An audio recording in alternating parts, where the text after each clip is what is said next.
প্রাক্তন মার্কিন president Donald Trump সম্প্রতি অনুষ্ঠিত নির্বাচনে জয়ের পর দ্বিতীয় মেয়াদে ক্ষমতায় ফিরতে চলেছেন। ভারত বলছে তার সঙ্গে কাজ করতে তারা অস্বস্তিতে নেই। ভারতের পররাষ্ট্রমন্ত্রী জয়শঙ্কর বলেছেন, অনেক দেশই ট্রাম্পের নেতৃত্বাধীন যুক্তরাষ্ট্রকে নিয়ে উদ্বিগ্ন, কিন্তু ভারত তাদের মধ্যে নেই। 2017 থেকে 2021 সালের মধ্যে ট্রাম্পের প্রথম মেয়াদে নরেন্দ্র মোদীর সম্পর্ক সৌহার্দ্যপূর্ণ ছিল। তবে ভারত ট্রাম্প প্রশাসনের সাথে একটি তিক্ত শুল্ক যুদ্ধের মুখোমুখি হয়, যা উভয় পক্ষের ব্যবসা বাণিজ্যও প্রভাবিত করেছিল। ওয়াশিংটনের বিভিন্ন প্রশাসন দীর্ঘদিন ধরে ভারতকে চীনকে মোকাবেলার সমমানা শক্তি হিসেবে নয়াদিল্লিকে বিবেচনা করে আসছে। সম্প্রতি এক অনুষ্ঠানে জয়শঙ্কর আরও বলেন, ট্রাম্পের অধীনে ভারত মার্কিন সম্পর্ক সমৃদ্ধ হবে না বলে দিল্লির উদ্বিগ্ন হওয়ার কোনো কারণ নেই।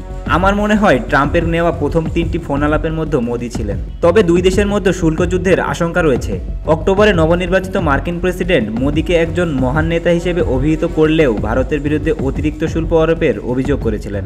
বিশ্লেষকরা বলছেন, নেতাদের মধ্যে সৌহার্দ্য দুই দেশের মধ্যে বাণিজ্যিক পার্থক্য দূর করতে সহায়তা করতে পারে কিনা সেটাই এখন দেখার বিষয়।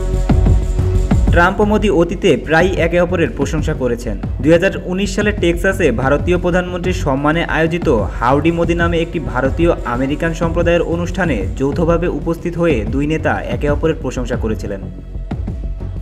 তাপস বিশ্বাস, দ্য রাইজিং ক্যাম্পাস।